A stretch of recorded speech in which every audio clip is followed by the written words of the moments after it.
Hello and welcome everybody to Pro 150 on business communications. Sasha, thank you for being here live, and for all of those of you who are listening after the fact, welcome to the class. My name is Dave Shipley. I'll be the facilitator and professor for this course. You'll notice that sometimes I go quite fast through the material. The good news is that this is not a class that you need to memorize what I have to say. In fact, this, among other classes that I've had the opportunity to teach, is one of the courses that requires less intense work, but like any course, requires consistent work. So one of the things that we'll do tonight is we'll go over course expectations. We'll go over how to get an A, how to pass a class like this if that's your goal, but most importantly, just how to avoid, failing a class like this so you can move on and continue on with your education. As I mentioned, my name is Dave Shipley. I work for Zions Bank in Utah. I work as an investment advisor and certified financial planner. I've been there for a few years, but I've been doing it for 15. I've been teaching courses for just over 6 years, and most of those courses revolve around finance, business management, business, anything related to business or finance. And so this course has to do with the bedrock or foundation of business. Now, my job initially in this class, just like every class, Sasha, is to make sure and convince all of you who are taking this class that it's more important than just getting a grade and moving on, that there are parts of this class, there's material in this class that you could use the rest of your life, and it really could benefit you. I'm not going to oversell it, though, like I do in some classes. Sometimes when I teach math or accounting, I have to really stretch, right, to convince you that it's really important.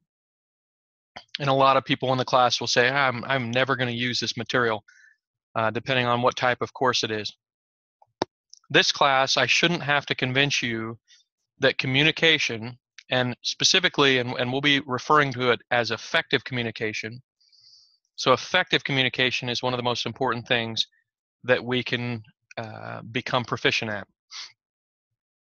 Not only with our careers and not only with business, but with all relationships that we have, with everything that we do, requires some form of communication. And before we continue, it probably makes sense to define what we mean by effective communication. So it's a broader brush than just to say you either speak well or you don't. You're a good communicator or you're not. You're a very good on your feet, you're great on your feet or you're not. Those things are very narrow as it pertains to communication. They focus on basically the rhetoric, right? The ability to be a good orator, somebody that can get up on their feet and give a good speech or communicate effectively with others through words, verbally, right? But there's a lot more, obviously, to effective communication than just being able to speak well. And hopefully this class will be an opportunity for you to explore those other aspects of effective communication. And in the end, I hope that communication, and effective communication specifically, has more to do with perhaps the nonverbal than it does the verbal. And what I mean by that is it might have a lot more to do with actions, body language, might have a lot to do with how we say things instead of what we say. It might have a lot to do with how we listen when it comes to communication. So there are a lot more aspects of communication than just being able to speak well. And hopefully, as I mentioned before, we'll be able to communicate that effectively to you, right? So this class has the strange responsibility for me as the facilitator, professor of this class, to hopefully communicate effectively to you all, right? And of course, you'll be able to give me feedback at the end of the class and let me know if I effectively communicated the message of this course. And of course, the focus of that effective communication is, strangely enough, effective communication. Now, what do we mean by effective communication? It means that we are able to get to an understanding. So that's the first step. So effective communication accomplishes some form of understanding. But secondly, it motivates action, okay? Doesn't have to be change, doesn't have to be something grand, but it does motivate something. And maybe that's just some form of emotion, right, that we're trying to create through our communication. But effective communication not only has understanding, but it also goes to another level and can motivate some kind of change or instill some kind of change in ourselves or in others. Okay. If we communicate with somebody for an hour and we haven't motivated any kind of change either for ourselves or for the other individual, then that communication was not effective. Let me give you just an easy example, right? You might be hanging out with a friend, Sasha, and you might think, well, I don't need to motivate them to do anything. That's not the point of our conversation. But I would say that you do need to create some kind of emotion, or that communication wasn't effective. So if you're visiting with a friend, usually your communication will have something like laughter or happiness or even sadness, right? Sharing sadness together. Some kind of emotion or action will come out of every single effective communication that we have with someone else, okay? It doesn't always necessarily mean that you're a manager, right, in a workplace, trying to motivate people to do stuff. And the irony of that is a lot of managers don't get it when it comes to trying to be understanding first and have a good understanding first before they try to motivate. They also don't understand many times how to motivate, right? So you and I as employees, sometimes when we have a manager that is trying to motivate us, feel exactly the opposite, feel like we don't want to do what they have to say. Okay, so they're instilling some kind of emotion, but it's the incorrect emotion based on what they're trying to do. So anyway, that's just a brief overview of what we're going to try to accomplish. We're going to go down the road of many aspects of communication, and hopefully you'll come away, Sasha, with some ideas on how to become a more effective communicator. And like I say, it's not necessarily just about getting up and giving speeches. I have had in this class, when I've taught this class, many people who count themselves in the crowd of folks who hate communicating in front of crowds and hate giving talks and speeches. And in fact, they're so paralyzed by it. I've had students who are so paralyzed by it that they just can't do it. They freeze up, they throw up, they just have a very violent reaction to the thought of having to communicate in front of people. Sasha, I hope that's not the case for you, but if it is, I'm here to tell you that it's something you can overcome with time. It's not something that a 4-week class is going to overcome for you, but hopefully we'll give you some ideas and ways that you can overcome part of that, or at least get on the road of trying to overcome some of that fear. Not that you won't have that fear, right? But we'll just try to go through ways that you can effectively cope with that fear and still function within a workplace and still get opportunities within a workplace. Because in the end, we're all just trying to have and get and accomplish better opportunities, right? Even if we don't want to be a manager, we still want our boss or our manager to appreciate what it is that we do. And communication is one of those things that helps us to be appreciated as well. And we'll talk about that a little later. Sasha, that describes many of us, right? I think sometimes people think that some shyness or some anxiety about speaking is unique. And in fact, it's the other way around. Most people have anxiety about speaking. Very few people feel very comfortable with it. And even people who we look at and say, wow, they're just so good at that. It must be easy for them. Many of those people will talk about kind of the butterflies and the sweaty palms and the angst that they feel right before they speak, but they've just learned how to cope and deal with that. Some of them can turn that angst into highly motivational and efficient and effective communication. So it's one of those things that does take practice, like many other things in life, right? We're not born effective communicators, none of us, but some of us can become better just based on our ability to practice, and some people have a better propensity to be able to do it, but that doesn't mean that somebody who's very poor at it can't become a lot better, right? Now, so to start the class, I do want to tell a little bit about myself. When I was in elementary school, for church on Sunday, our church group, at our church, they would require, and not really require, but just invite youth, right, that are young, really young, to give a short talk about the scriptures or about some, religious topic in church, right? And not in front of everybody, but just their peers. So you'd have a group of young children, and this, a child every week would have an opportunity to give a short talk. Well, when I was in elementary school, I was so scared to get up in front of people and talk that my mom would help me write out a talk. I would get up to give the talk, and I would cry, and I wouldn't even give it, and I would cry up in front of everybody until my mother would read the talk for me, and then I would go and sit down. So, if you are in the boat uh, of folks who feel like there's just no way you can overcome the fears and anxiety you have about speaking, I'm here to tell you from personal experience that that fear, even if it's a fear that's just paralyzing, can be overcome. And it might take some effort, might take you getting out of your comfort zone. It may take practice, it may take visualization, which we'll talk about later. But there are ways to overcome that, and not necessarily, uh, like I say, be totally relaxed. I think most people, even very good communicators, are not totally relaxed in front of people.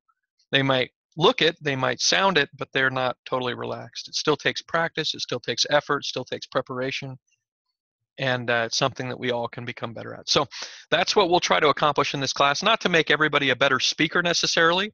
Like we talked about, that's just one aspect of communicating, but that might be the aspect of communicating that would really help your ability to get a better opportunity within the workplace or within your career. Being able to approach somebody, being able to visit with them one-on-one and communicate your needs and your problems and your challenges in a positive way, that can go a long ways within the workplace to helping you get promoted or helping you get additional opportunities. And of course, most of us are going to have a situation where we have to do an interview, right? At least one. Some places will interview you 4 or 5 times with different people. Some places will have you interview in front of 3 or 4 people, right?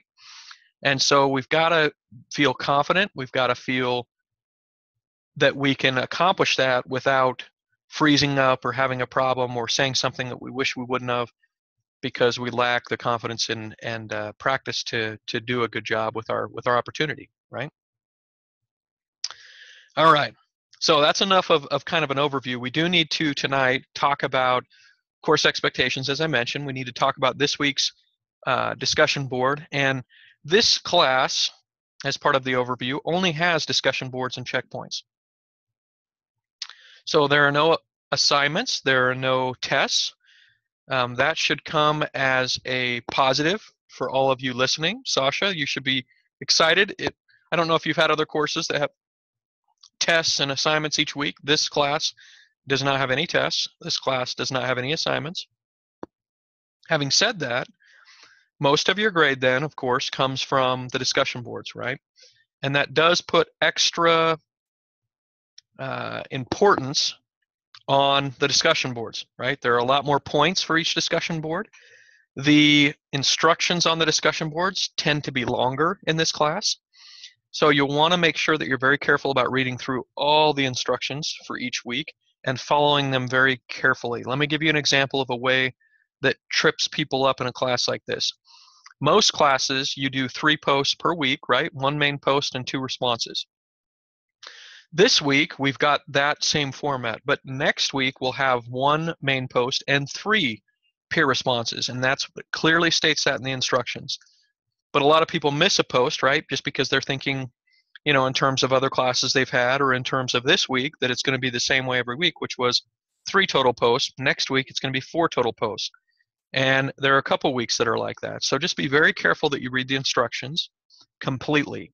Another thing that trips people up, and this relates to this week's discussion board, is many times there's kind of an assignment-like aspect to it. So for example, this week, there is a part of the instructions asks you, to complete an Excel chart, okay?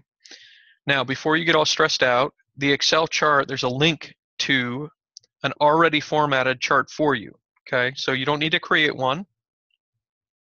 All you have to do is fill in some data, and it's going to create the chart for you, okay? And there's a link to that in the instructions.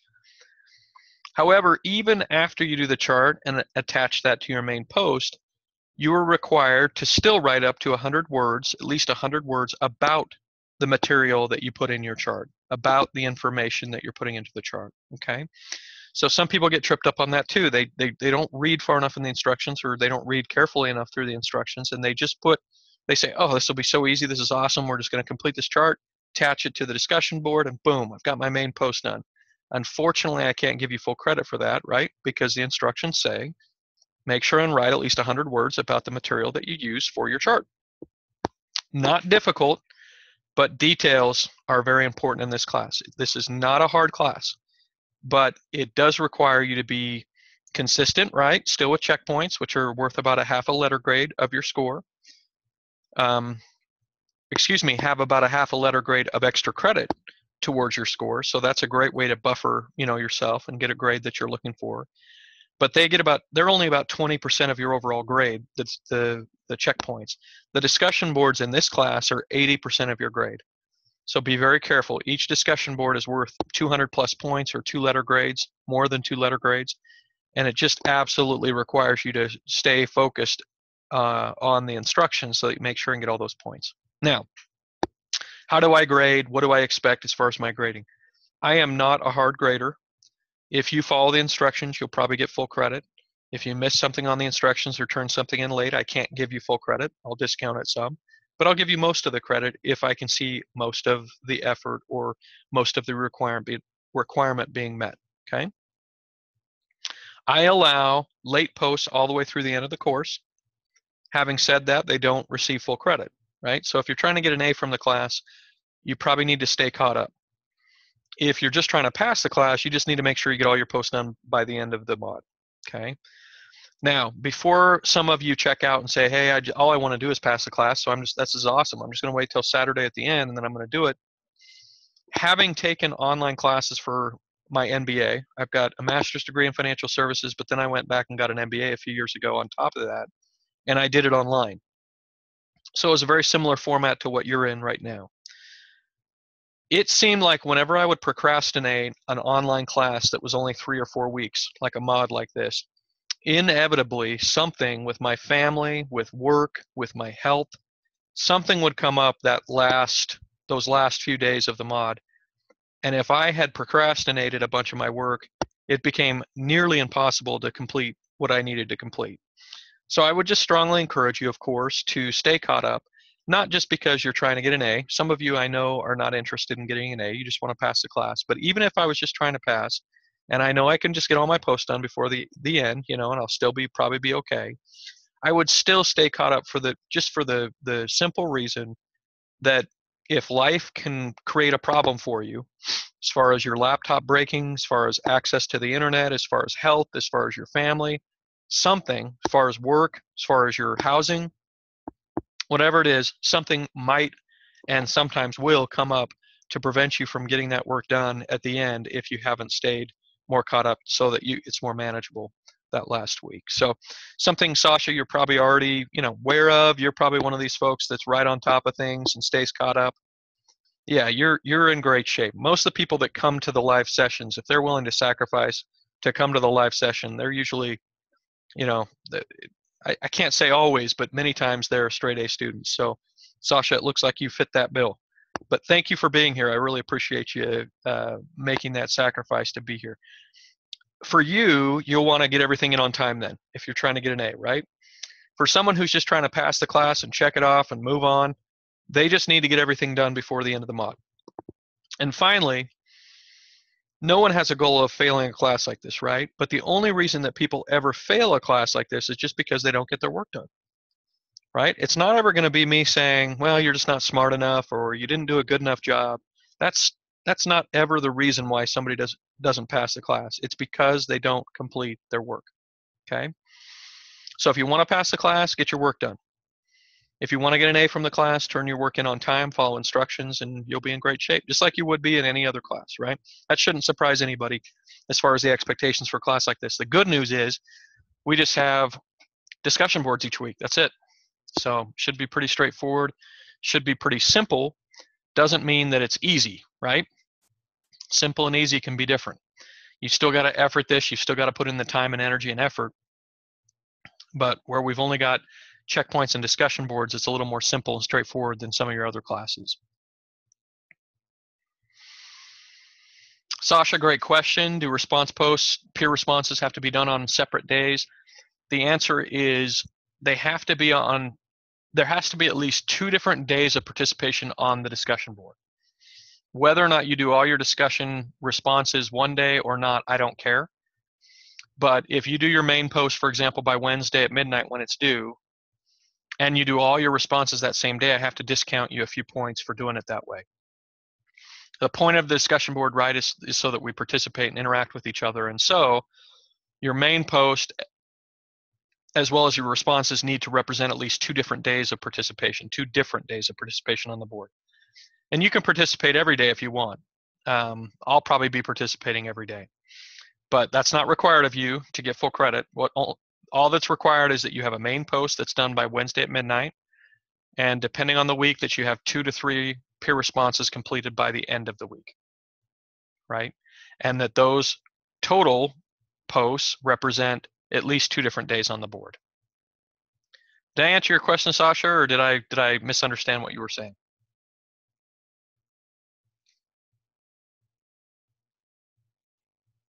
All right. Yeah, just type in any questions that you might have, and I'm happy to answer them as we go. That's one of those bonuses of being here during the live session. You have questions, I'll get them answered immediately.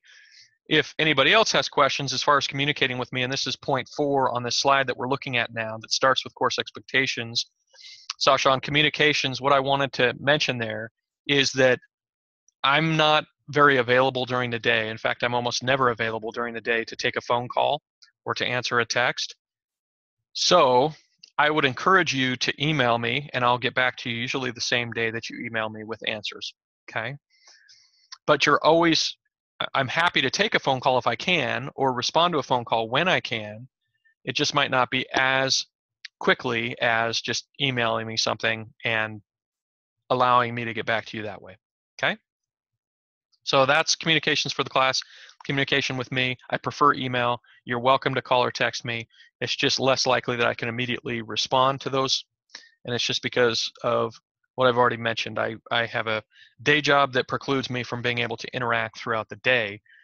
Most of my responses happen at night and morning times. Like many of you, right? Many of you probably work full time and are doing this in the evenings and morning time. All right, so we've gone over course expectations, we've got discussion boards, checkpoints, and then there's a small course evaluation at the end. It's not the anonymous survey, but it's that course evaluation that the school has instituted in many of the classes that happens in week 4, where you give constructive feedback. You know, positive feedback is what they're asking for on that one, primarily because it's something that I grade, but so I read it, right? You can wait for the anonymous survey to give your constructive criticism, right? This feedback, form evaluation in week 4 is just 15 points for you giving feedback on, some positive things about the course that we can build on. So course expectations, pretty straightforward. Stay consistent with checkpoints. They're worth enough points where they're very helpful, almost 2 letter grades worth of points on just checkpoints from every day. But then perhaps more importantly even, and this is what I found when I was doing online classes, is the extra credit associated with those. Gives you a large pool of extra credit points if you're willing to do all the checkpoints, right? Or at least most of them.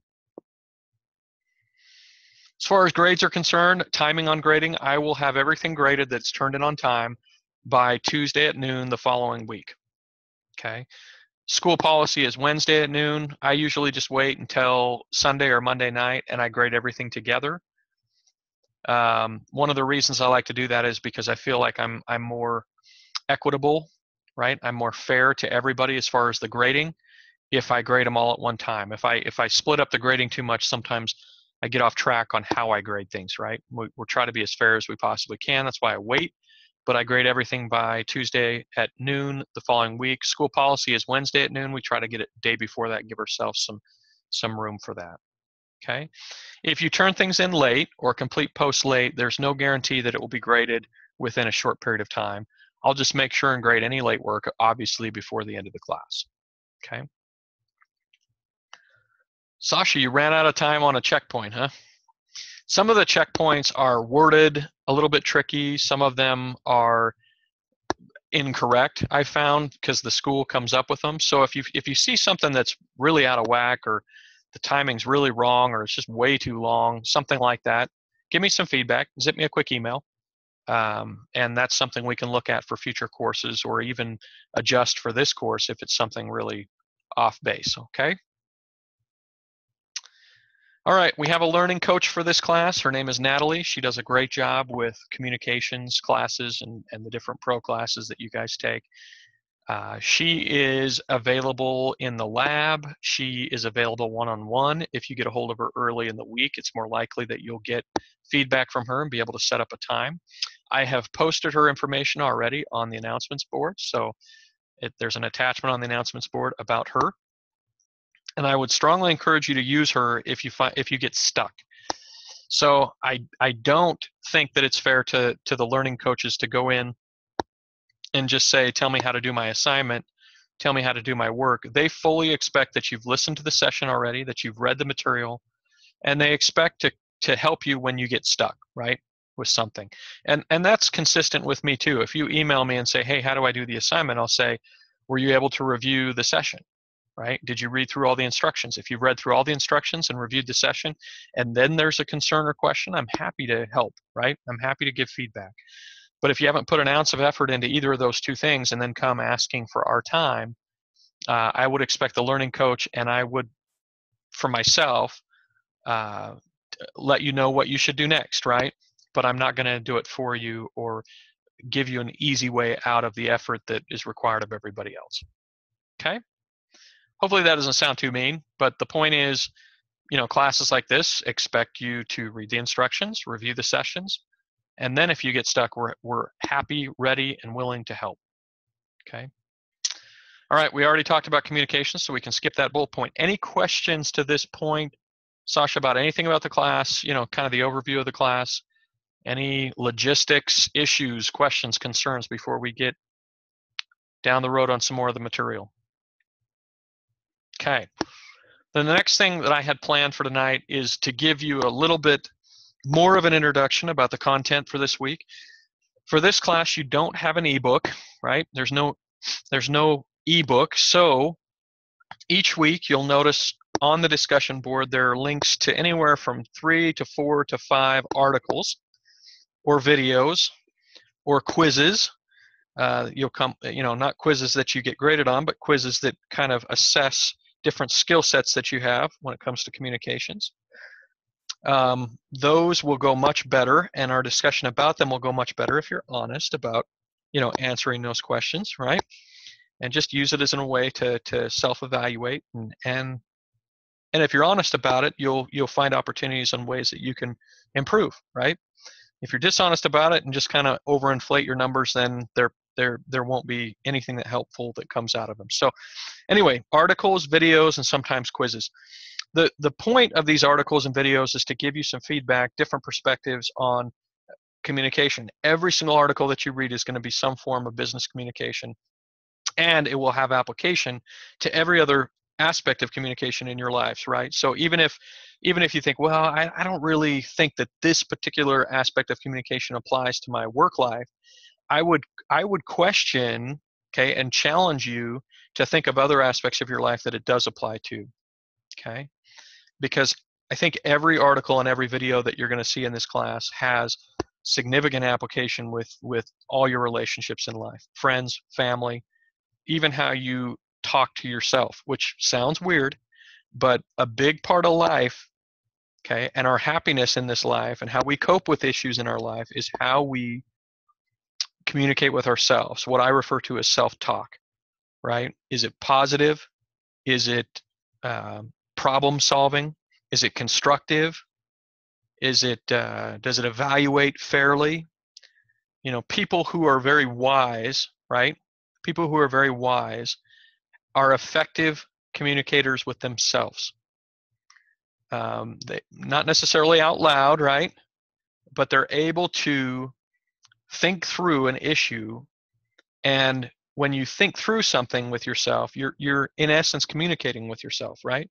And how you communicate messaging, how you message things to yourself determines a lot of your confidence, a lot of your outlook on life, your positivity. It's a lot of who you are as a person is how you communicate with yourself as well. That's a healthy thing, Sasha. The more we communicate with ourselves, the better. Think about how constructive and how positive something like yoga or meditation can be.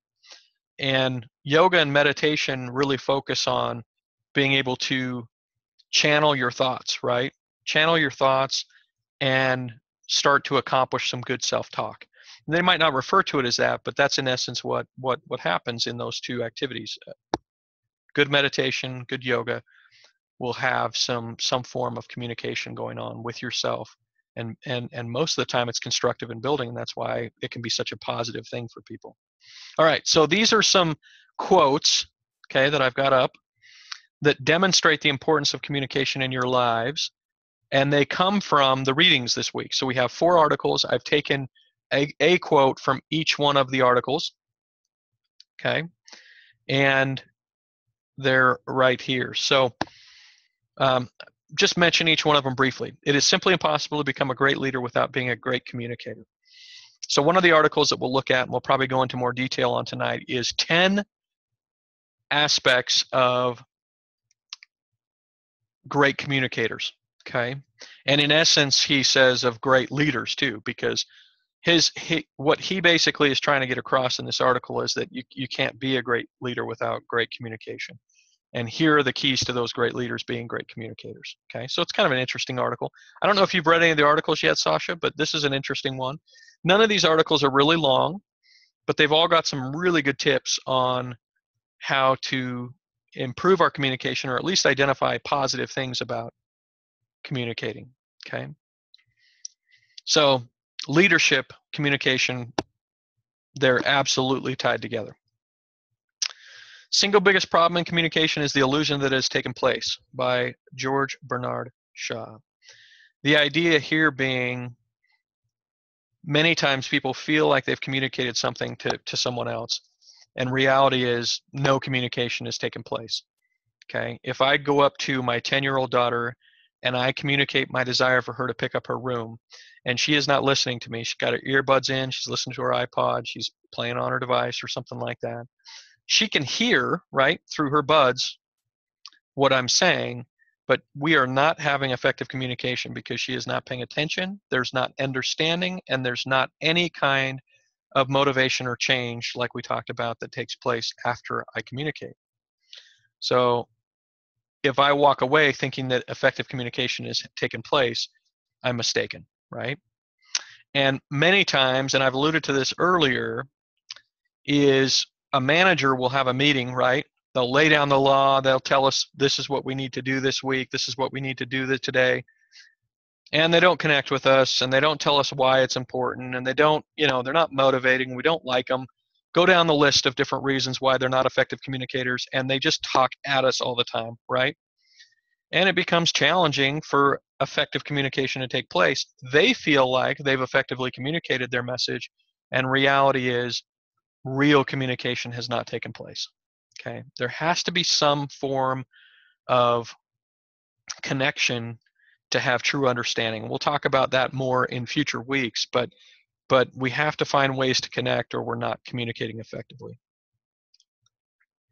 All right, so that's another interesting quote from one of the articles that you read this week. Another interesting quote from an article you read this week is, if we take a step back and understand how people have different communication styles, it can help us to become better effective, more effective communicators. It can help us to understand better where other people are coming from and understand better how to communicate with different audiences. Okay, if we just take a step back and understand that different communication styles are wildly different from one person to another, right? If we have a canned speech that we give with every single person we meet, and we do it the same way, and we're talking to somebody that would really appreciate some visual stimulation, and we don't use anything visual, we might not be effective, right, in communicating with them. Or if we're showing somebody charts and pictures and really analytical data, and we're dealing with somebody that just needs to hear a good story, right, an audible learner, then we might not be effectively communicating with them. So it's good to have a mixture, right, as a presenter, But as a listener, it's also good to understand how people are communicating so that we can better understand how to interact with them in the future. And it's something that if you understand those different communication styles, that you have a fighting chance, right? If we don't even know what those are, how are we going to do it, right? So it doesn't mean that we're going to be perfect at it, but the more we understand about the different ways people communicate, the better we are tooled to accomplish some effective communication. Okay, so final quote from this week, one of the articles. The defensive individual spends much time and energy on defense, and this energy comes at the cost of performing work-related tasks. What does that mean in a nutshell? Less flowery language. If you and I spend a lot of time inside being defensive, and it doesn't just mean that we disagree, right? It just means that maybe we're just disagreeable.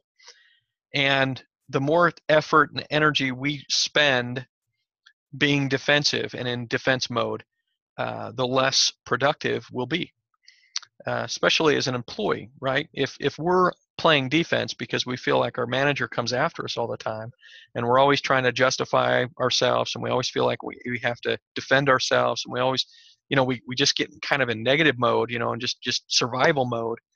And sometimes that's a product of how our manager acts, right? and an ineffective manager. But sometimes it's self-created. And it's one of those things that we have to shift for ourselves, or it's just hurting us.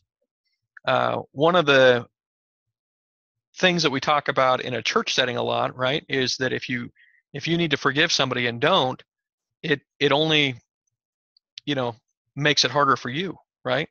That person doesn't, maybe can progress or not, depending whether or not you forgive them, right? But if you don't forgive, it stops you from being able to progress and be happy, right? Same thing is true about being on defense when it comes to communication. Other people might not be the ones that need to change, okay? We might have to be the ones that start to change how we look at things and try to be less defensive. And so there's a good article this week that just talks about what it means to be on defense all the time and be defensive, and how we can start to break some of that down so that we don't prevent ourselves from being productive and happy and efficient, right? So this is an interesting week. Some very good articles. I would encourage you, as I mentioned, to read all of them. There's actually one more article that we didn't refer to that talks about 4 different ways of communication. It's one that is right in the instructions when you get to the instruction part of the discussion board on doing the Excel spreadsheet. And it's an article about the four main types of communication that happen in a workplace. Talks about teleconferencing, video conferencing, face-to-face communication, and email.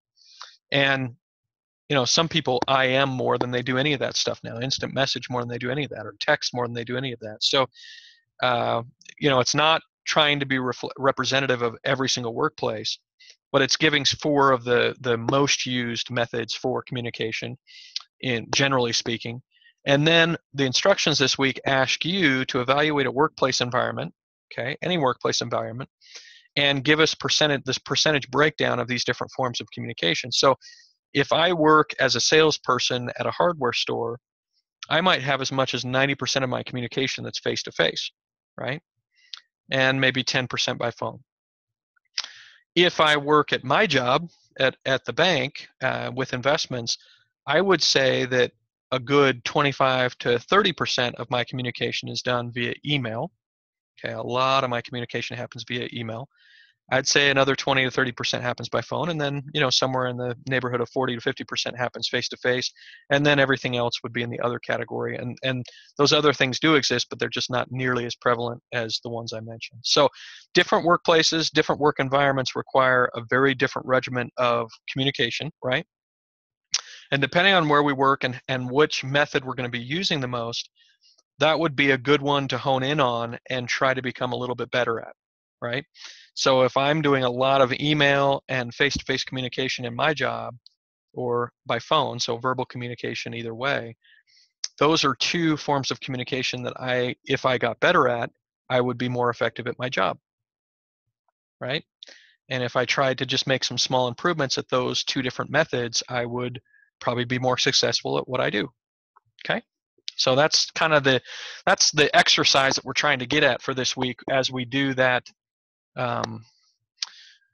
As we break down what types of communication we use in a particular workforce or workplace, is how do we, once we identify them, then what do we do with that? Well, one of the things we can do with that is then break down which ones we should focus on to get better at. Sasha, I just saw your note about your children. I think we all have that same problem.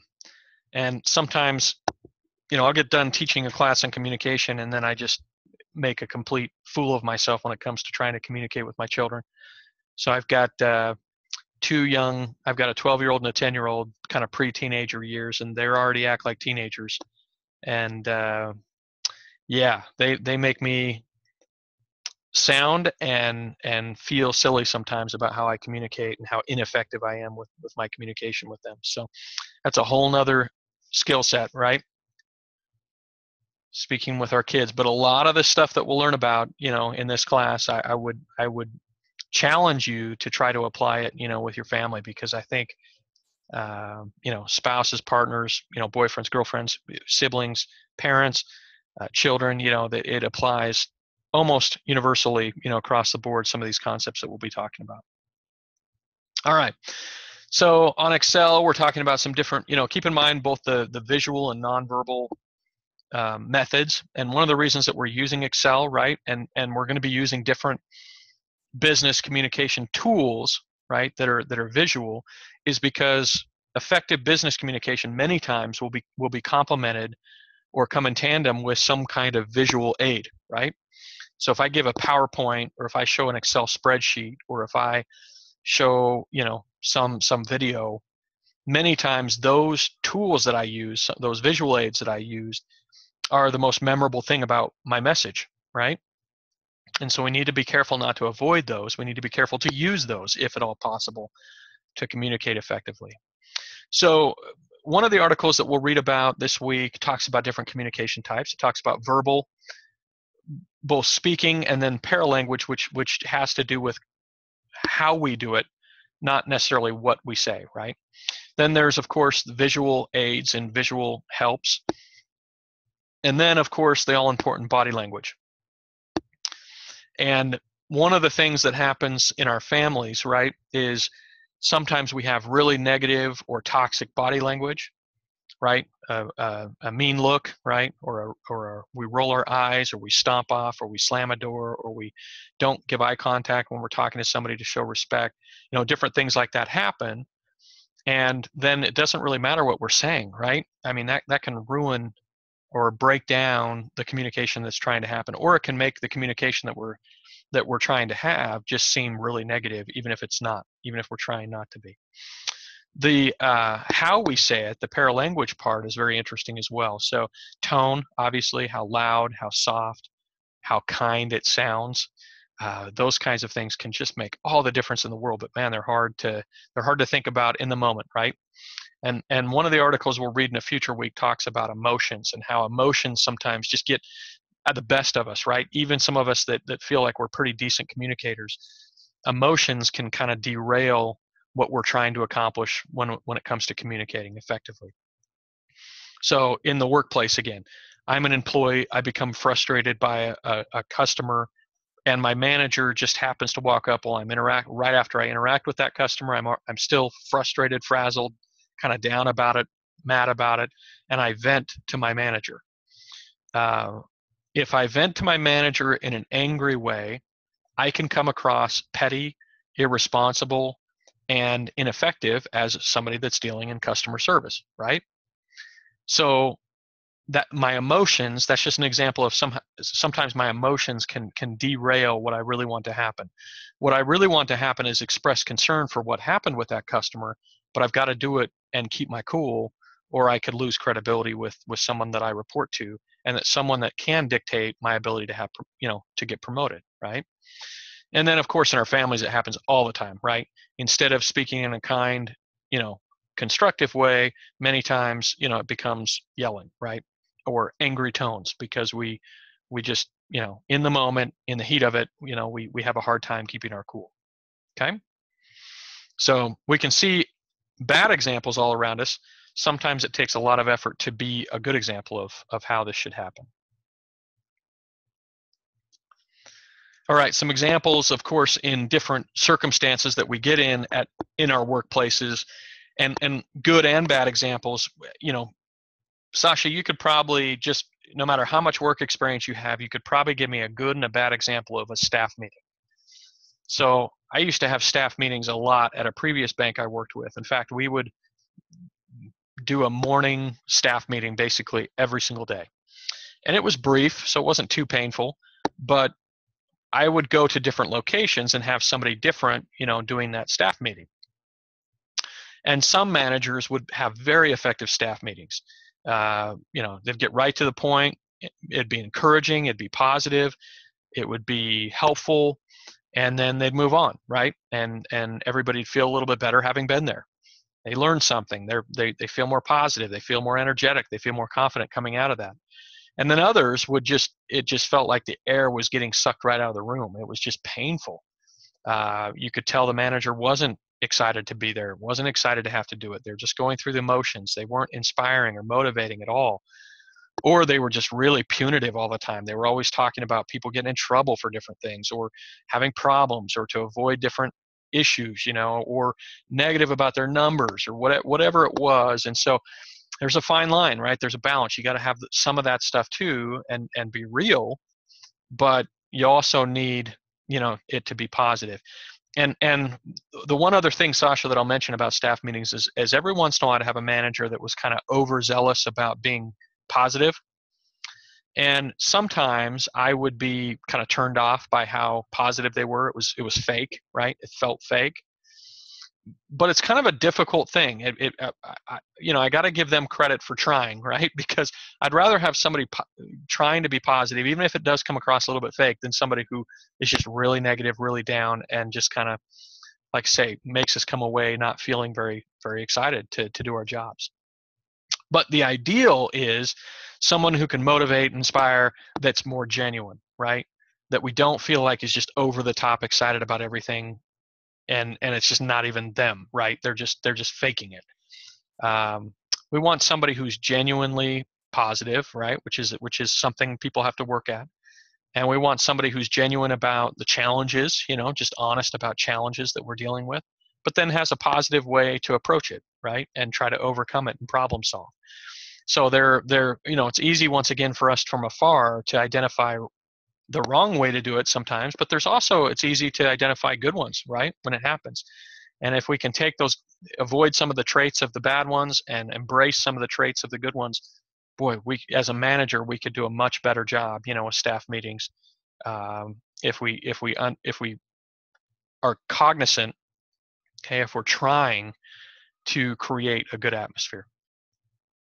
Sasha, any examples of bad emails or good emails within the workplace? I don't know if you've worked somewhere where there's been an email problem, misunderstanding via email, an email that should have had more detail, or should have been something that somebody discussed in person, but it wasn't. Just a misunderstanding. It can be a hotbed for misunderstanding. Email can also be a privacy problem, so communication can create privacy issues. When you accidentally send an email to the wrong place, that can get you in a lot of trouble, obviously, in a corporate setting. And sometimes emails are too lengthy and too detailed and end up consuming too much of our time and make us less productive. So email can be a real positive tool, right? Obviously, but it also can be a really negative tool that consumes too much of our time. Well, and Sasha, you might have been in a situation where email was the best way to communicate, but it still opens the door many times for miscommunication that wouldn't happen as readily if we just talk face to face with people, right? Yeah. Well, I'm always on the side of less, right? And then every once in a while, I get in a situation where I should have put a lot more detail in to prevent miscommunications. And then I've been on the recipient end of getting emails that I totally misinterpreted because I just had no idea where they were going. So you expect the worst, right? You assume the worst. Conference calls. I've been on conference calls that have a lot of energy, that are exciting, that have good information, that have good visual aids, that that are really communicating a message and doing a great job. And then I've been on conference calls that just, once again, suck the life right out of me. I feel like there's no energy. I feel like it's really boring, and it's really difficult to stay motivated to pay attention, right? So in a class like this, we're kind of like a conference call, right? And Sasha, if you find yourself just totally distracted by, your phone, by, TV in the background, by your kids, whatever, part of that's on me, right? I've got to be a little bit more entertaining. I've got to, and I don't need to be a circus monkey, but I do need to give information that's helpful, and I do need to be a good communicator, right? And have some energy, or you're not going to want to, not only are you not going to want to pay attention and focus, but it's going to be difficult to focus, right? It becomes very challenging to focus on a conference call if there's not some energy associated with it, okay? Trainings, we've already kind of alluded to that in terms of a staff meeting. There's some similarities there. And in-person reviews, these are my favorite. So in-person reviews now are becoming very common and popular, where a manager will take you in maybe on a monthly basis or quarterly basis, and one-on-one, they'll go over what you're doing well, what you're doing, what you could improve at. And it's always that way, right? It's the first thing they always talk about is how you're doing so great at something, because that's how they've been coached and trained on how to do these reviews. You got to talk positive first. Then next, you go over some things that you could improve on, and you make some goals on how you could improve for the next time you meet. Well, some managers and some supervisors and some colleagues do a great job at these. They're right to the point. They're genuine. They accomplish something. They do a very good job following up and coaching and training on how to do a little bit better. And they're genuinely, giving you good compliments. They're not just making stuff up so they can get through that part that they've been told to do. And it can be really positive. And then there are some that just are not, just managers going through the motions. And sometimes those can turn into just a really, just a drag, right? They can just really take the energy right out of you if there's not some positive accomplishment, that's taking place. So again, all of this has to do with communication, has to do with style, has to do with how we're communicating. Once again, not necessarily the message, not necessarily what we say, but a lot of times how we say it, how we listen, how we connect, right? How we understand. We have to have understanding, and then the next step is, okay, focus on making sure there's good understanding. But then the next step is, and the next more effective way of communication that has to be there, is that we've got to have the ability to motivate or change or create some kind of emotion, do something, right? It's got to accomplish something, or it might have just been words, right? And might not have accomplished anything. And when you're in the workplace, if you're not accomplishing something through your communication, you're a drag on productivity. And everything's about productivity in the workplace. We've got to be cognizant of that. We've got to be careful about that. And the more productive you are, the more opportunities usually will open up to you, as far as promotion, as far as additional positions or opportunities. So how do we improve on these things? Well, first of all, we got to understand them. The first step is to understand them. And just like the steps of communication, once we're able to understand them, then we can change, right? Then we can make improvement. We can take some baby steps in the right direction. So the point of a class like this is, Sasha, for you to come away from tonight with maybe something to think about differently, or something to do differently when it comes to communication, or just something you've learned, right, that you can kind of make a mental note of. And every week, especially weeks 2 through 4, we're going to have all kinds of tips and tricks for communicating more effectively. And hopefully you'll be able to at least take away 1 or 2 things from a course like this. It might be kind of overwhelming. You might have notes on lots of different things, but most of us can only internalize 1 or 2 things, right, to really work on at a time. And that's fine. If we just take 1 or 2 that can really take us to whatever next level is for us, whether or not we're, out of a 1 to 10 on communication, we might feel like we're a 1 or a 2. All we need to do is just make a small improvement to get up to the next level. And then, a year or 2 from now, you'll be, in a workplace environment or something like that, and and maybe you'll go back and read one of the books or articles we talked about on communication, or just pick one out randomly, so that you can sharpen the saw, as Stephen R. Covey talks about, where we improve our skills a little bit and are always trying to do a little better with our skill set. Okay. All right, so real quick, just wanted to give you a little bit of feedback. I was going to show you the Excel sheet for this week's homework, but it's so easy. It's just plugging information, and I'm not even going to worry about that. But one of the things that I just thought, one of the articles that I thought was great was this Forbes article about 10 communication secrets of great leaders. It's, I think, the first link, if I'm not mistaken. It's the one that I read the quote that basically says leadership and communication are just hand in hand, right? There's no good leader that doesn't have some communication skill, and most of them, if they're great leaders, are proficient communicators. So he goes over, some tips and things that I think are great, and they point out some different points that maybe you don't think about as much. So first of all, he titles them kind of interesting. He says, "Speak not with a forked tongue." Kind of sounds like Shakespeare, but basically what he's trying to say here is be genuine, right? People have got to be able to trust you. If they can't trust you as a communicator, you are not going to be able to effectively communicate. So what does that mean? It means more than just blatantly lying, right? Managers and sometimes spouses just flat out lie to their spouse, right? And that, of course, will destroy trust and make us a less effective communicator. But I would say the more common issue is that people get a sense that we're not being genuine, that we're not 100% honest, and we're not saying what we really think. If people get that sense that we're not genuine, they have a very difficult time trusting what we have to say. And I think it's just a foundational piece of relationships. It's a foundational piece of effective communication, is being genuine, being true, right? And like I say, it's not just about lying, right? But it's about being true to who we are, true to what we think and feel, and not just saying things for the sake of saying things, right? People, that gets old. People get worn down by that. People can't trust somebody when they do it that way. When politicians are always just saying what they think we want to hear, we don't trust them, right? We don't even like them.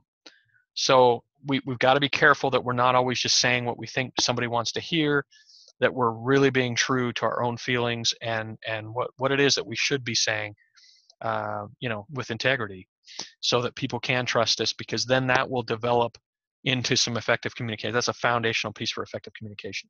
Another tip, and then we'll wrap up for tonight, is to get personal. He says get personal. He talks about how, a lot of times in the workplace we think that we need to keep everything arm's length, which is just a business term for making sure that we don't get too involved, making sure we don't, talk about personal things, making sure that everything's just business, right? When in reality, none of us, and I say none of us, but most of us don't work that way. Most of us want to feel connectedness with other people. Now, that doesn't mean that we want to be super friendly and personal with everybody, right?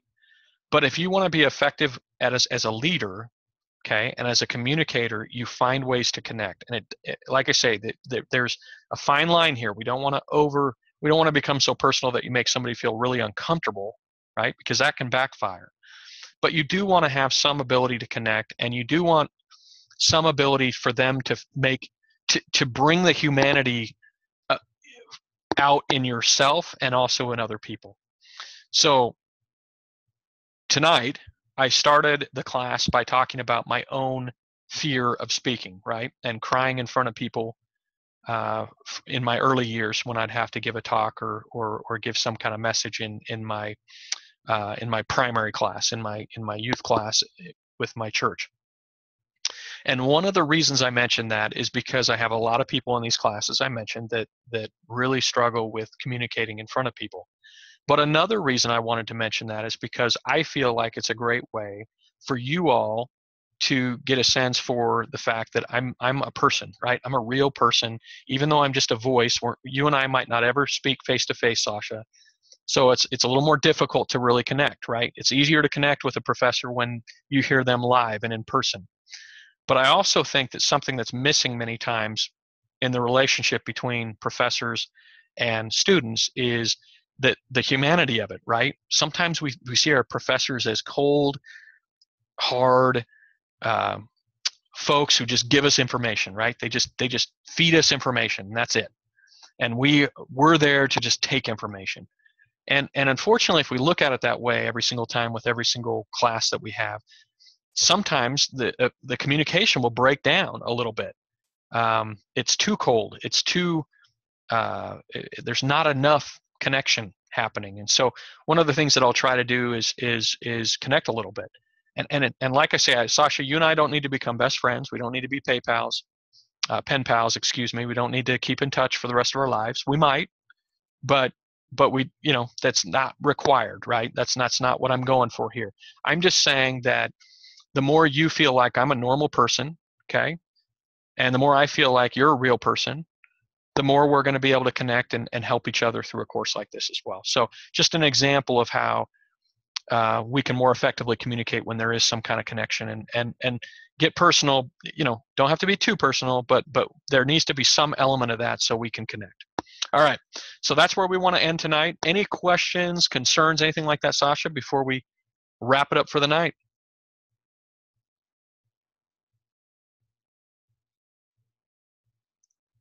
Thanks again for being here. Really appreciate you making the sacrifice to be here during the live session. So I really appreciate that. Have a great week. Hopefully we'll see you next week. And if you get stuck on anything, let me know. Let me know so I can help out.